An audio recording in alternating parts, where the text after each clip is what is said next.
All of a sudden they feel numbness. That's a very common symptom because you're going to what? May also reduce blood flow to the what neurons carrying sensation, right?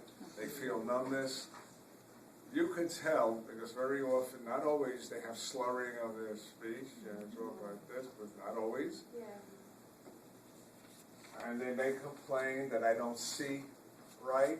You know, all of a sudden their vision is, and you've got to just say, stay right here.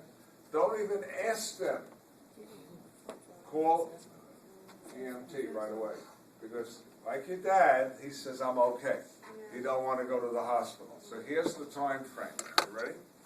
You have a good chance of surviving with very little damage if you get to the hospital within an hour and a half.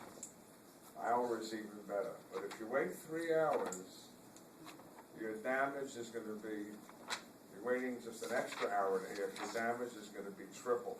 If you wait 4 hours, it's going to be irreversible. You with me?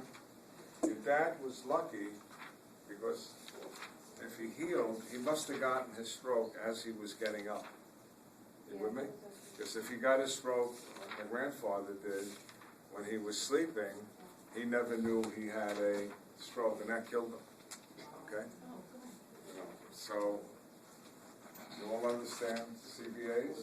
You can either have it because you have what? A ruptured vessel, that's hemorrhagic, or you blocked it with a thrombosis. Now, here's the interesting thing. When they brought her father into the hospital, what was the first thing they did?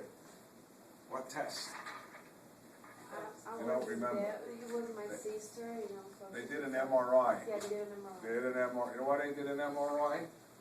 Because they got to determine, is it a hemorrhagic stroke or is it a blood clot?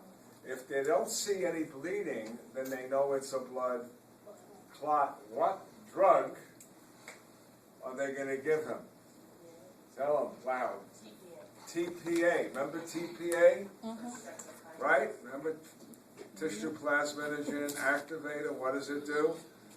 It causes plasminogen to become plasmin, which then breaks down the clot. The reason they couldn't give it to him when he came in, if you gave TPA and he was hemorrhaging, he would keep hemorrhaging. He would not be able to clot. And that's why they did his MRI. See how everything now fits in? You go back and tell your father the whole story. He'll be very proud of you.